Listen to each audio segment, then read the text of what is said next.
Hello दोस्तों, आप सभी का स्वागत है इस YouTube चैनल में। आज के इस वीडियो में हम स्ट्रोक देखने वाले हैं। स्ट्रोक जो टॉपिक है ये न्यूरोपीटी का एक इम्पोर्टेंट टॉपिक है और न्यूरोपीटी का कंप्लीट वीडियो इस चैनल पे आएगा, तो आप इस चैनल को सब्सक्राइब कर लीजिए। तो चलिए शुरू करते हैं न्यूरोपीटी और उसमें हम पढ़ने वाले हैं स्ट्रोक। तो स्ट्रोक क्या होता है? तो स्ट्रोक जो है एक sudden neurological deficit caused bye focal vascular lesion in the brain. जो स्ट्रोक होता है एक न्यूरोलॉजिकल डिफिसिट होता है। न्यूरोलॉजिकल डिफिसिट का मतलब होता है जो भी हमारा न्यूरोलॉजी मतलब कि हमारे ब्रेन के द्वारा जो भी सिग्नल हमारे बॉडी तक पहुंचता है, ठीक है, या कोई भी इंफॉर्मेशन हमारा ब्रेन जो है हमारे बॉडी पार्ट को भेजता है, उसमें डिफिसिट हो जाता है, कमी हो जाता है। मान लीजिए कि हमारा ब्रेन बोल रहा है कि हाथ को ऊपर करना है, लेकिन इसी में अगर हमारा ब्रेन इसको सिग्नल भेज रहा है लेकिन सिग्नल हमारे बॉडी तक नहीं पहुंच पा रहा है, तो ये एक न्यूरोलॉजिकल डिफिसिट है। मतलब कि कुछ ना कुछ गड़बड़ हो गई हमारे नर्व कंडक्शन में। तो क्या होता है कि हमारा ब्रेन जो होता है उसमें बहुत सारे आर्टरी होते हैं और ब्रेन जो है वो ब्लड सप्लाई को रिसीव करता है। ब्रेन के जो पार्ट होते हैं वो ब्लड सप्लाई को रिसीव करता है और ब्लड सप्लाई भेजता है बॉडी को। तो जिससे क्या होता है कि इंफॉर्मेशन हमारा बॉडी के पास पहुंचता है कि आपको ये करना है वो करना है, ठीक है। तो जब भी कोई भी लीजन होगा, क्या है, वैस्कुलर लीजन इन ब्रेन, मतलब कि हमारे ब्रेन में एक वैस्कुलर लीजन होगा। वैस्कुलर मतलब कि हमारे ब्रेन में बहुत सारे आर्टरी होते हैं, वेन्स होते हैं। तो जब आर्टरी और वेन्स में कोई भी डिस्ट्रक्शन आ जाता है तो क्या होता है, एक लीजन होता है। इस कारण से क्या होता है, स्ट्रोक होता है। तो ये था definition of the stroke. Caused bye, क्यों होता है स्ट्रोक? तो स्ट्रोक के जो होने के तीन मेन कारण है। पहले है थ्रोम्बोसिस, एम्बोलिश और हेमोरेज। क्या है? Thrombosis, embolism and haemorrhage.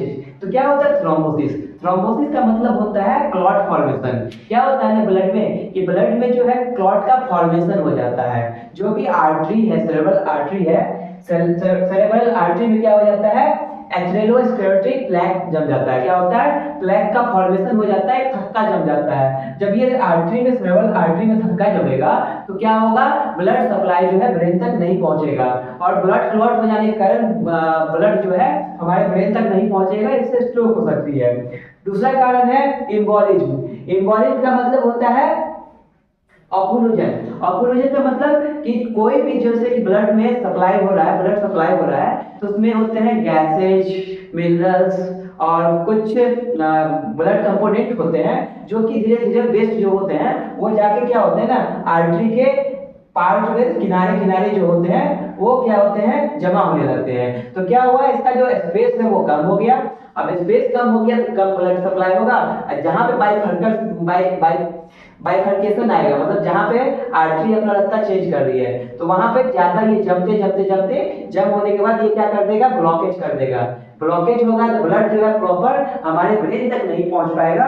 इससे क्या हो सकता है कि हमारा ऑक्लूजन होगा। ऑक्लूजन होने के कारण ब्रेन तक हमारा प्रॉपर ब्लड सप्लाई नहीं हुआ। अब ब्लड सप्लाई नहीं हुआ तो उसका ग्लूकोज का भी और ऑक्सीजन का दोनों का सप्लाई रुक गया ब्रेन तक। जब ब्रेन को ही सप्लाई नहीं मिलेगा प्रॉपर तो वो क्या करेगा, ब्रेन इंफॉर्मेशन सिग्नल नहीं देगा और जो मेटाबॉलिज्म होता है ब्रेन का वो डिस्ट्रॉय हो जाएगा। तो ठीक है, तो इस कारण से भी स्ट्रोक होता है। थर्ड कारण है आपका हेमोरेज। क्या है, हेमोरेज। हेमोरेज का मतलब है चोट लग जाना, खून बहना।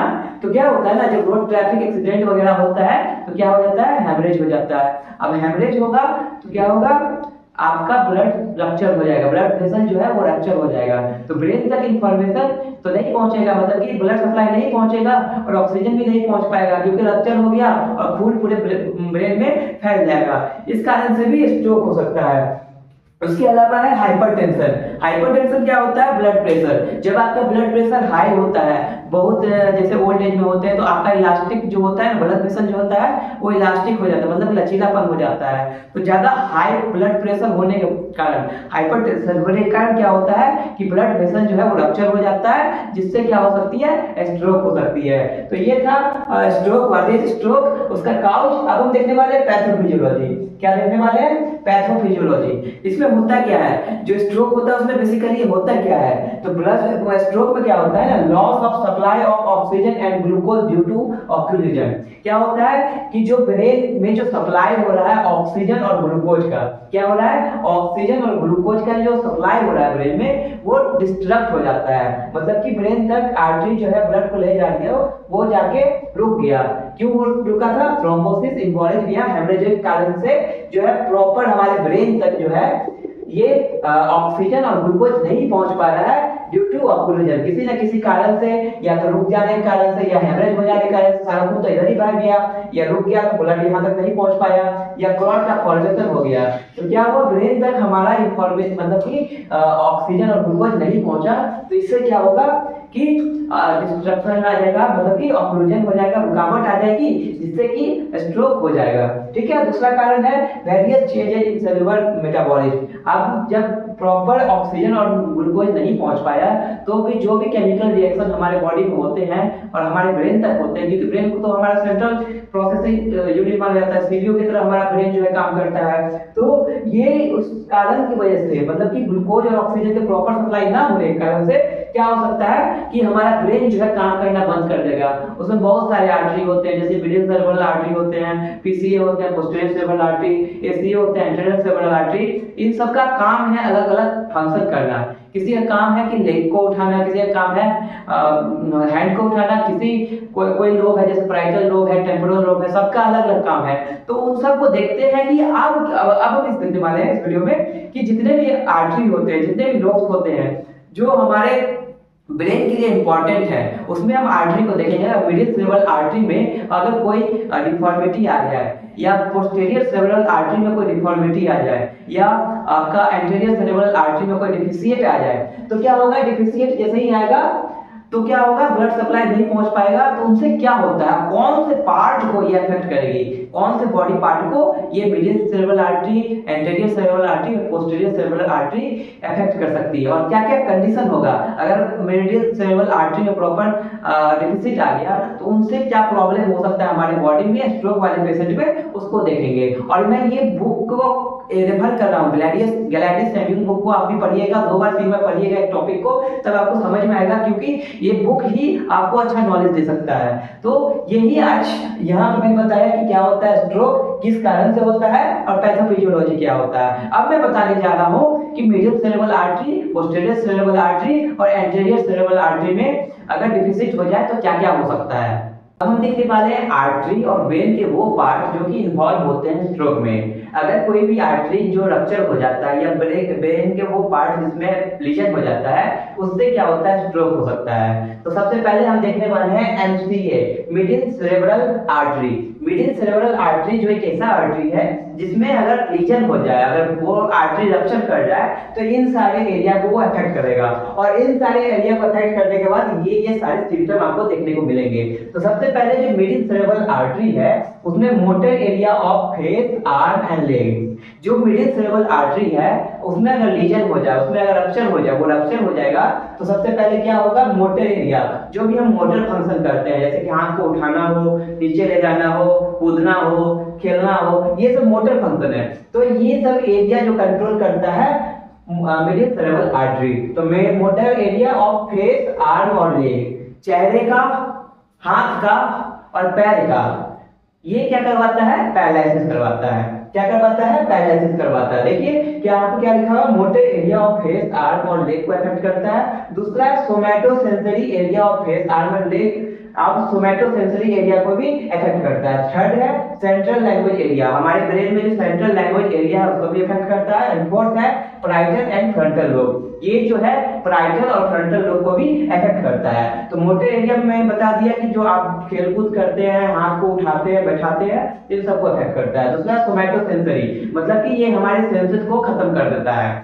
हमारे सेंसेस है, जैसे कि हमको फील होता है कि हम टच कर रहे हैं, तो ये सब सेंसेस है। तो ये somatosensory area of face, arm और लेग को अफेक्ट करता है। Motor area of face, arm और लेग को अफेक्ट करेगा तो क्या होगा? तो motor area of face, arm और लेग को अफेक्ट करेगा तो क्या होगा? Paralysis of contralateral face, arm and leg. मान लीजिए कि ये ब्रेन है और ये इसका राइट साइड है, अगर राइट साइड को अफेक्ट करता है, मिडिल सेरेब्रल आर्टरी के राइट साइड में अफेक्ट होता है, तो ये लेफ्ट साइड के बॉडी पार्ट को क्या करेगा? फेस, लेफ्ट साइड के फेस को, राइट साइड को अफेक्ट करेगा, लेफ्ट साइड के फेस को, सेकंड आर्म है और तीसरा लेग है, फेस, आर्म और लेग तीनों को अफेक्ट करेगा। अगर राइट साइड में हो रहा है तो लेफ्ट साइड को अफेक्ट करेगा। ये आपका मोटर फंक्शन अफेक्ट होगा तो क्या होगा, पैरालिसिस। पैरालिसिस होगा मतलब कि वीकनेस ऑफ मसल, टोन खत्म हो जाएगा, वो एक सिनर्जी को मेंटेन कर लेगा। ये सब आप कहां देखने को मिलेगा, motor area of face, arm और लेग में, ठीक है। उसके बाद है सोमैटो सेंसरी एरिया। तो सोमैटो सेंसरी एरिया में क्या होता है, सेंसरी इंपेयरमेंट है। क्या होगा ना कि आपको सेंसेज फील ही नहीं होगा, कोई आपको चींटी काट ले या लोहे से सटा दे, आपको सेंस फील नहीं होगा। और ये भी क्या होगा, फेस में होगा, आर्म में होगा और लेग में होगा, अपोजिट साइड कॉन्ट्रालैटरली, ठीक है। थर्ड है सेंट्रल लैंग्वेज एरिया।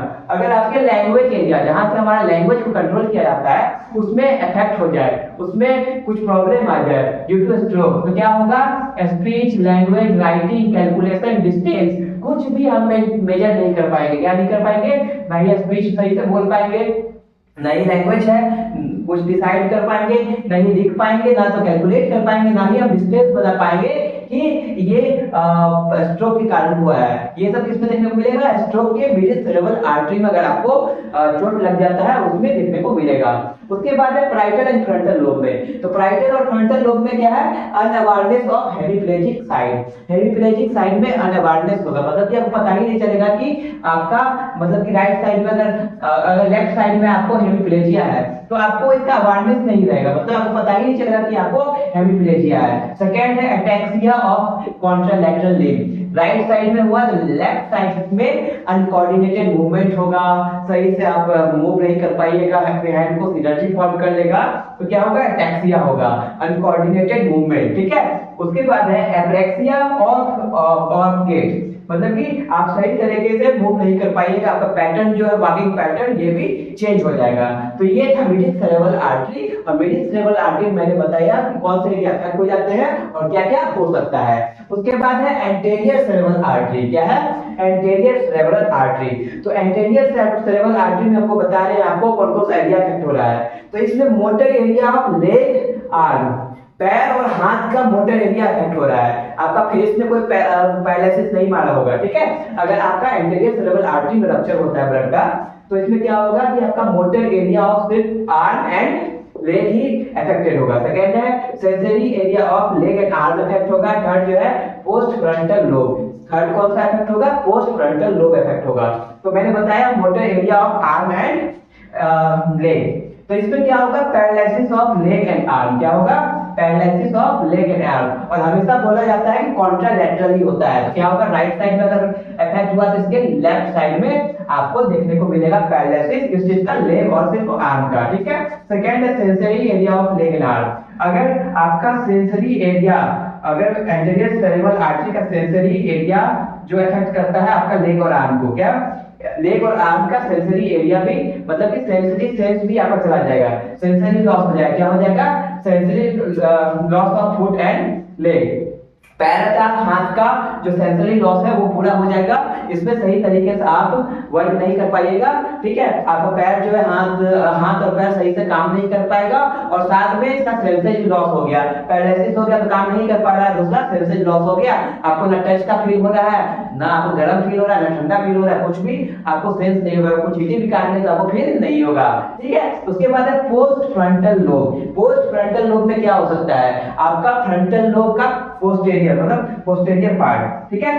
तो फ्रंटल लोब के पोस्टीरियर पार्ट में अगर अफेक्ट हो गया, लीजन हो गया, तो क्या हो सकता है, कॉन्ट्रालैटरल ग्रैप्स रिफ्लेक्स। जो ग्रैप्स रिफ्लेक्स है, मान लीजिए राइट साइड में हुआ, अगर राइट साइड में हुआ तो लेफ्ट साइड का क्या होगा, ग्रैप्स रिफ्लेक्स खत्म हो जाएगा, पकड़ने की क्षमता खत्म हो जाएगी, ठीक है। उसके बाद है सकिंग रिफ्लेक्स। अगर आप खा रहे हैं या बच्चा खा रहा है और उसका सकिंग रिफ्लेक्स भी हो सकता है, मतलब कि वो सक नहीं कर पाएगा, ठीक है, स्वैल भी नहीं कर पाएगा, अच्छे से खाना भी नहीं खा पाता है, ठीक है। उसके बाद पोस्ट फ्रंटल लोब में अगर अफेक्ट हुआ तो ये मेमोरी लॉस भी करवा सकता है, एफेक्सिया भी करवा सकता है, एग्रेक्सिया भी करवा सकता है और एग्राफिया भी करवा सकता है। ये एफेक्सिया और एग्राफिया क्या है, इसको हम आने वाले वीडियो में देखेंगे, जब हम क्लिनिकल सिम्टम पढ़ेंगे तो डिटेल में समझेंगे ये एफेक्सिया क्या होता है, एग्रेक्सिया क्या होता है, एग्राफिया क्या होता है, उसके बाद एफेक्सिया क्या होता है, एग्रेक्सिया क्या होता है, ये सब हम समझेंगे। हम देखने वाले हैं पोस्टीरियर सेरेब्रल आर्टरी। तो पोस्टीरियर सेरेब्रल आर्टरी अब तक देखा, middle cerebral artery and anterior cerebral artery. अब हम देखने वाले हैं पोस्टीरियर सेरेब्रल आर्टरी। अगर पोस्टीरियर सेरेब्रल आर्टरी में अगर कोई भी पार्ट में अगर रप्चर हो जाए या लीजन हो जाए तो क्या हो सकता है, तो कौन कौन से एरिया को अफेक्ट करेगा पोस्टीरियर सेरेब्रल आर्टरी के, तो थैलेमस को अफेक्ट कर सकता है, ऑसिपिटल कॉर्टेक्स को अफेक्ट कर सकता है, ये हमारे मिड ब्रेन को अफेक्ट कर सकता है और सेरेब्रल पेंटागन को अफेक्ट कर सकता है। अब इन सब को अफेक्ट करेगा तो क्या क्या होगा वो हम देखते हैं। अगर ये हमारे थैलेमस को अफेक्ट करता है तो ये कॉन्ट्रालैटरल सेंसरी लॉस हो जाएगा। क्या होगा, अगर हमारा थैलेमस अफेक्टेड होता है तो थैलेमस के अफेक्टेड होने के कारण क्या होगा, कॉन्ट्रालैटरल सेंसरी लॉस आपको देखने को मिलेगा।